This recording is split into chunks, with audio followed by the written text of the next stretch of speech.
de lo que es la iconografía y a qué nos referimos cuando hablamos de iconografía. Los que conocen mi trabajo ven que casi todo lo que yo trabajo sobre las piezas es iconografía precolombina o iconografía originaria. Bien, para lo cual emprendí un estudio que es realmente muy amplio y a medida que uno va estudiando se da cuenta que es aún más grande. Pero bueno, por ahí tratar de armar como algunos parámetros para poder, a partir de ahí, saber de qué estamos hablando o qué es lo que estamos viendo cuando lo vemos. Porque esta iconografía, que llamamos iconografía originaria o precolombina, es algo que nos pertenece a todos, que es parte nuestra, que está dentro de nosotros como un río subterráneo, ¿sí? que forma parte de nuestra historia, así seamos o no seamos originarios puros de sangre, digamos, por llamarlo de alguna manera, pero todos pertenecemos a esta gran comunidad y a este imaginario colectivo, ¿sí? Lo primero es, bueno, ¿a qué nos referimos cuando decimos iconografía? ¿De qué estamos hablando? Y bueno, la iconografía es una disciplina que se desprende de la historia del arte y lo que trata se encarga del estudio, la descripción, el análisis y la clasificación, que es un montón, ¿sí?, de todas las imágenes, ¿sí?, que tenemos originariamente y en el entorno, ¿bien? Además de estudiar su origen, estudiamos también la evolución, cómo van evolucionando, y de eso es lo que también una parte de la charla quiero tratar, de que esto no es algo que está quieto allá atrás como si fuese en un museo de antaño en el cual solamente podemos mirar. La idea es que lo podemos tomar y recrear, ¿bien? Siempre que sepamos un poco de lo que estamos viendo y que estamos recreando. ¿De qué hablamos cuando decimos diseño nativo? El diseño nativo durante muchísimo tiempo estuvo como encapsulado. Y recién a partir del siglo XX, desde la mitad del siglo XX, gracias a la investigación de muchos arqueólogos, historiadores, gente de las artes visuales, hay muchos artistas, por ejemplo, Picasso, ¿sí? Estamos hablando de un diseño nativo de otro lugar, pero sigue siendo diseño nativo. Cuando pinta a las muchachas de Aviñón, toma diseños y dibujos africanos, ¿bien? Y lo trae y lo pone en el medio de una obra, ¿bien? O sea que recién en el siglo XX, nosotros, los seres humanos, hemos podido acceder, gracias al estudio y a esta vuelta, ¿sí?, que tiene el diseño nativo para nosotros. Bueno, que esto que les decía de usar o no usar el diseño nativo o nuestro diseño de nuestros originarios. El diseño de nuestros habitantes originarios era un diseño que hacían de manera comunitaria. No existía la idea de artista único, ¿sí?, o de una obra mía única, ¿bien? No había un sello único y personal, porque la idea de artista, como la conocemos comúnmente, es una idea que aparte del Renacimiento, ¿bien? Del Renacimiento de esta parte, y es una idea que viene trasladada desde Europa hacia nosotros. Para nuestros originarios, todo el arte, o todo este diseño, esta iconografía, era común a todos, y era algo que se hacía de manera no solamente comunitaria, sino que se iba evolucionando y se iban anexando distintas cosas a ese diseño particular. Y justamente este diseño, como parte de una región, a nosotros, que somos parte de una región, también nos pertenece. Nos pertenece y, como dice acá, nos pertenece y nos convoca, ¿sí?, a poder utilizarlo con todo lo que implica, ¿no? No se puede obviar que esta evolución y este diseño nativo, que era común a toda una sociedad, tuvo un corte muy grande, un corte debido a la invasión que tuvimos por parte de Europa. Entonces, este corte lo que hizo fue cercenar de alguna manera algo que después siguió y acá está la prueba de que seguimos fluyendo con eso, pero cercenó distintos periodos o distintos espacios evolutivos que tenían habitantes de toda América, porque en América estaban en distintos periodos distintas civilizaciones. Entonces habían diseños nativos mucho más complejos, diseños nativos que estaban en pleno proceso, otros que estaban en un auge, estaban todos distintos, pero bueno, fueron cercenados y no se puede obviar que eso frenó esta evolución de diseño. Muchas personas me preguntan si no nos estamos copiando, o sea, ¿por qué estamos haciendo un diseño que ya está? ¿Por qué lo copiamos? Creo que justamente estoy convencida de que no es una copia porque lo estamos resignificando, estamos haciendo una nueva construcción, ¿sí? Tomamos esos diseños y los recreamos. Y eso me parece sumamente valioso, retomar y recrear eso que tenemos. Bien, vamos a la parte más, esto fue como una introducción, a la parte más interesante que tiene que ver con el diseño nativo. Hay tantas definiciones y tantas líneas como autores. Cada autor que ustedes vean van a tener diferentes líneas. Yo traté de armar una en la cual casi todos los autores estuvieran más o menos de acuerdo, ¿bien? Pero a veces hay algunos que solamente dan zoomorfos y antropomorfos y no toda esta variedad, pero me pareció interesante por ahí dar distintas categorías. En el diseño nativo yo al menos puedo ver 4 grandes estructuras. Una es lineales o geométricos. Si bien los dibujos lineales o geométricos muchas veces nacen de animales, del entrecruzamiento de líneas en la cestería, del avistamiento de las estrellas, de la misma geografía del lugar, a veces se vuelven tan abstractos que después han sido repetidos solamente como líneas, ¿bien? Y se ha perdido un poco la raíz de donde esto ha surgido. Después tenemos diseños zoomorfos, que la palabra lo indica, son diseños que contienen alguna raíz animal, ¿bien? Dentro de los zoomorfos tenemos lo que son figurativos, que es lo que fácilmente podemos reconocer, ¿bien? Porque representan personas y objetos reales que son reconocibles, a eso le llamamos figurativos. Y tenemos diseños zoomorfos que son más abstractos, en los cuales este carácter esquemático que tiene la abstracción hace que muchas veces sea muy difícil para nosotros saber desde dónde viene, ¿bien? Fitoformos, que en muy pocos libros lo vi, pero me pareció sumamente importante porque hay muchos diseños nativos que solamente están basados en plantas, ¿sí? Y en toda la parte vegetal del lugar. Y los antropomorfos, que por ahí son los más conocidos, zoomorfos y antropomorfos, que son diseños o dibujos en las cuales la raíz es una parte o toda la figura humana, ¿bien? Lineales o geométricos. A veces son solamente decorativos, a veces están alrededor de un dibujo principal en una pieza, ¿bien?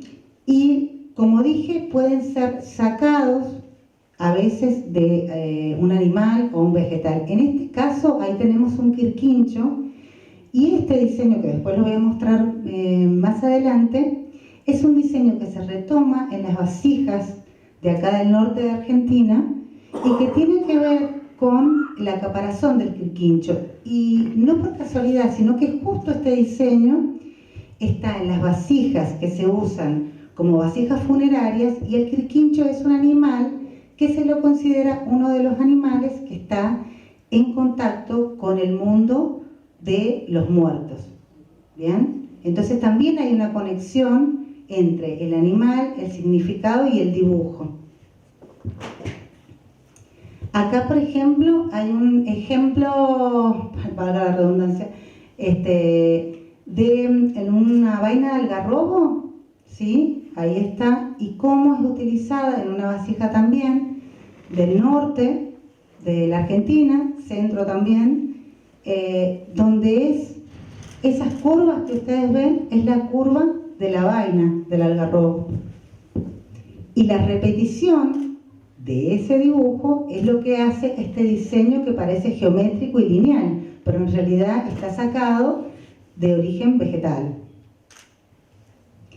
Y acá tenemos una abstracción de una llama, ¿sí? Cómo se va abstrayendo y cómo aparecen estas líneas, y termina llegando a un diseño absolutamente geométrico. Pero también es otro ejemplo de un diseño geométrico, lineal, pero que está sacado de un animal, o sea que viene del zoomorfo. Y acá este que me parece fabuloso, que es un cóndor. Esta es de Sun Chi Tuyuk, siempre me cuesta un poco pronunciarlo, es de la parte de Santiago del Estero. Hay una particularidad, especialmente en la Argentina, en la cual los diseños, y después voy a explicar un poquito por qué, están espejados, ¿sí? Siempre aparecen dos espejados, y tiene que ver con una cosmovisión que no solamente está en la Argentina, sino está en toda América. Fíjense, desde la 1, allá tenemos la 2, 3, 4, 5, 6, y terminamos con esto que son cóndor, y que vienen desde el primer diseño, ¿bien? Cómo hay una abstracción, o sea, cómo se van sacando las particularidades y se va geometrizando cada vez más el diseño hasta llegar a puras líneas. Acá tenemos la cruz, que yo la he integrado a lo que es el diseño geométrico, y es sumamente importante. Mucha gente ha visto que en todas las guardas pampas, en muchísimos diseños aparece esto que le llaman la cruz andina, ¿bien? Y esta cruz es nada más y nada menos que la cosmovisión absoluta de toda América.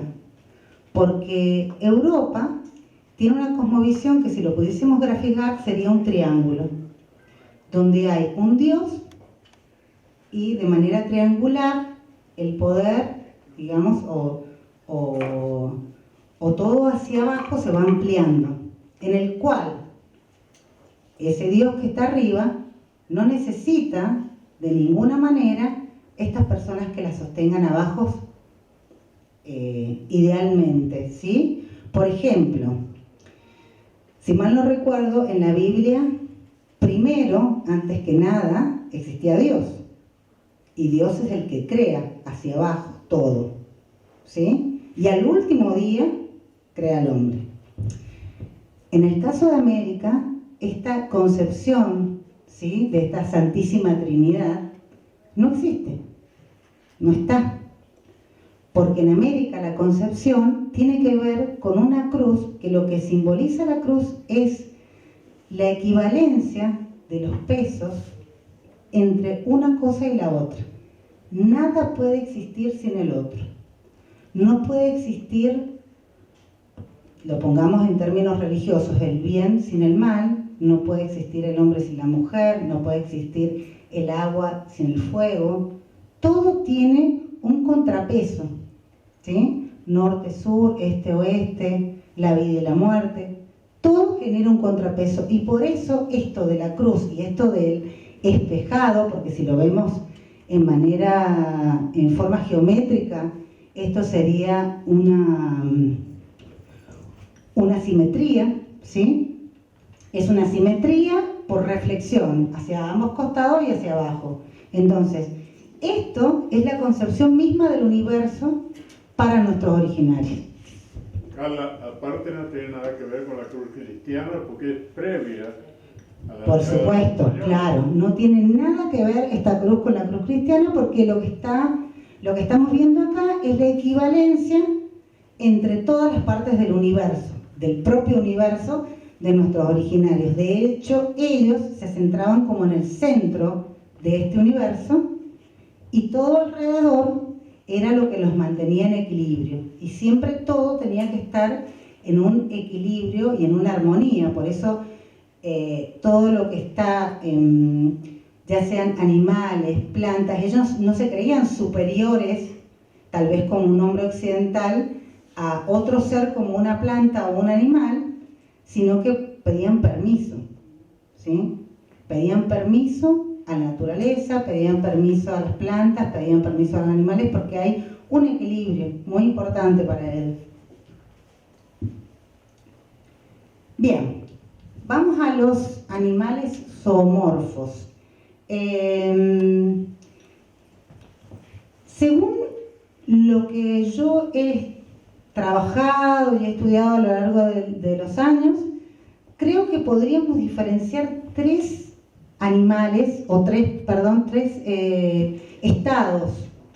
Unos son, o tres grandes grupos. Unos serían los animales de arriba, que no tienen nada que ver con una concepción celestial, sino todo lo que está arriba de nuestra tierra, de nuestro espacio. Son todas las aves. ¿Bien? Los animales de la superficie, que son todos los mamíferos en general, básicamente felinos, jaguares y otros felinos que se extinguieron, pero que existían, pumas. Y el de abajo, que es el inframundo, que son reptiles, quirquinchos, serpientes, todo lo que se arrastra o que su cueva está bajo tierra.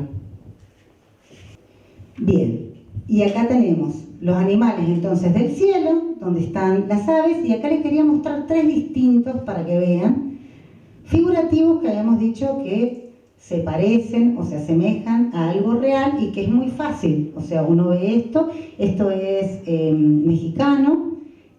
En general, todo lo que es en México, mayas y aztecas, son más figurativos que si nos venimos hacia el sur, hacia el lado de la mitad del continente hacia abajo, se vuelven cada vez más abstractos, y de la mitad del continente hacia arriba, por lo general, son cada vez más figurativos. Entonces tenemos un ave, un águila. Este es de Perú, ¿sí? Es un colibrí, y este es el cóndor que vimos al principio, ¿sí?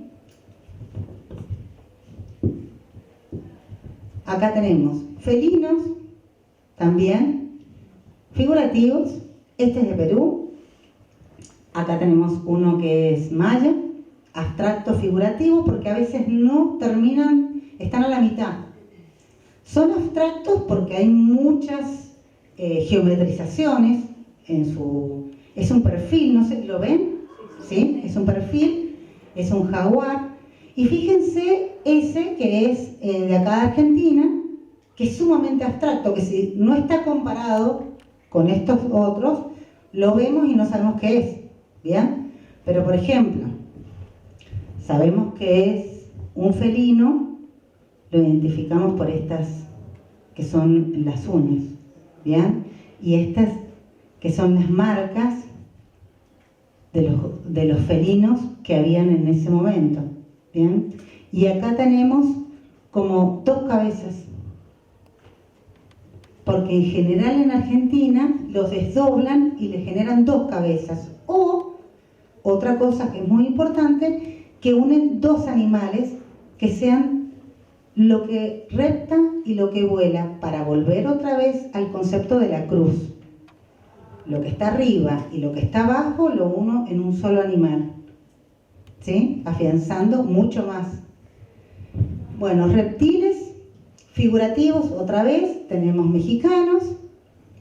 Este es de Ecuador, abstractos figurativos, es una serpiente.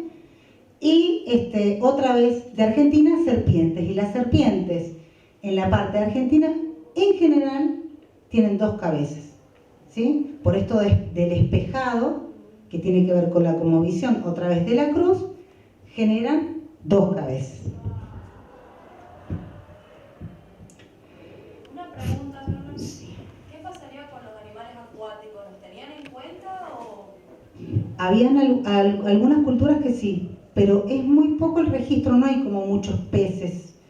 Especialmente en algunas zonas de Ecuador he visto algunos peces, pero no es como común que hayan peces. O sí, pero mezclados con pez felino o pez reptil, cuando está mezclado con otro. Bien, fitoformos que le había dicho de la parte de las plantas. Acá tenemos también un relieve maya, que es abstracto figurativo, y otro relieve que es abstracto geométrico. Este es más figurativo, aquel es más geométrico. Lo que hacen es por ahí utilizar más la geometría en el sentido de que hay una simetría más perfecta, ¿bien? Si lo partimos a la mitad, capaz que la simetría no es exacta, pero acá se ve como mucho más perfecta el tema de la simetría. Bien, los antropomorfos que muestran actividad y el poder chamánico, y esto es, lo que representaban eran chamanes, políticos, militares, en el caso de sociedades mucho más evolucionadas, bien, o avanzadas, o sociedades con carácter de imperio, como en el caso de los incas, y también diversas actitudes del hombre con implicancias éticas, tanto negativas como positivas, porque para ellos esto de lo positivo y lo negativo formaban parte de todo un universo. Entonces no había una diferenciación de tratar de no mostrar lo negativo, si se quiere, sino que formaba parte del hombre justamente. Bueno, héroes mitológicos. Acá tenemos también abstractos figurativos y abstractos geométricos. Otra vez, acá tenemos, son de Ecuador, y estos que tenemos acá son de Argentina. Fíjense, más geométricos y más esquemáticos las figuras. Acá esto es lo que les hablaba recién de los animales y cómo había una referencia entre el diseño de los animales y para qué era utilizado. Bien, acá está toda la referencia en el cual el caparazón de este quirquincho, que es este diseño, se vuelve a utilizar en esto que es una vasija funeraria, en el cual metían a las personas fallecidas adentro de la vasija. Son unas vasijas muy grandes, ¿bien? Así que, ¿por qué el quirquincho tenía una relación con el mundo del más allá?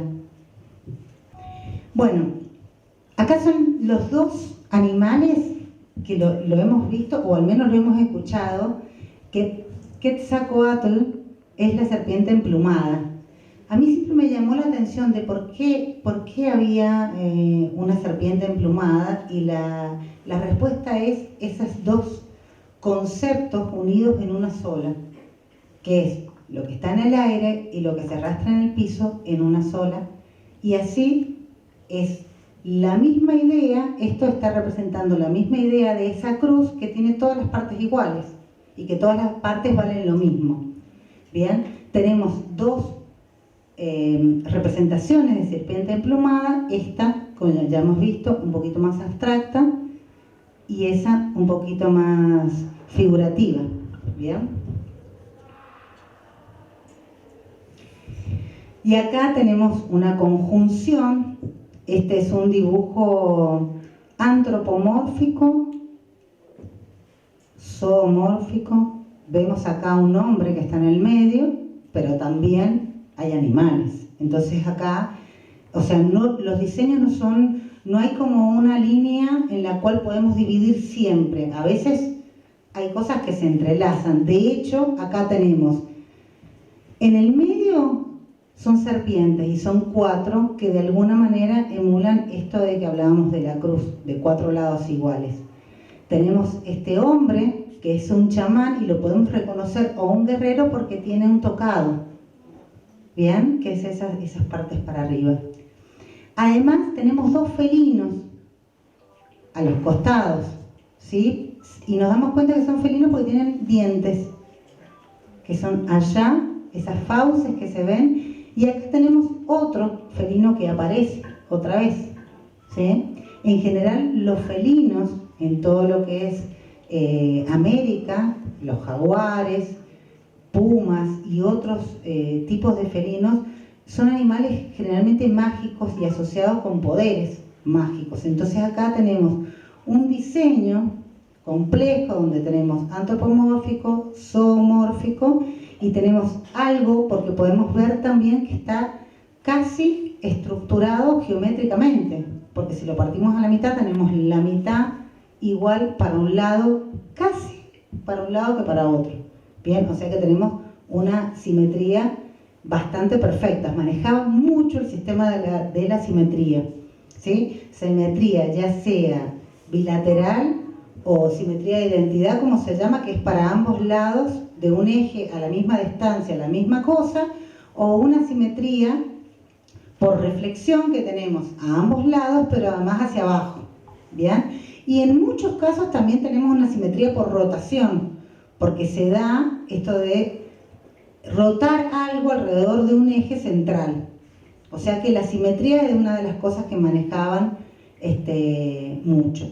Esto es como nada más que un pantallazo con algunas cosas fundamentales como ciertas categorías, pero cada una de las categorías y subcategorías podemos estar meses y meses y meses charlando y viendo, y bueno, y esperamos tener muchas más charlas para poder cada vez centrarnos, por ejemplo, tal vez en Argentina, que es más específico, o específicamente en San Juan, que tenemos otras cosas distintas, ¿sí? Que es mucho más, hasta más fácil hablar de un lugar particular y no tratar de hacer algo tan amplio, pero bueno, sí hay categorías que se repiten a lo largo de toda América.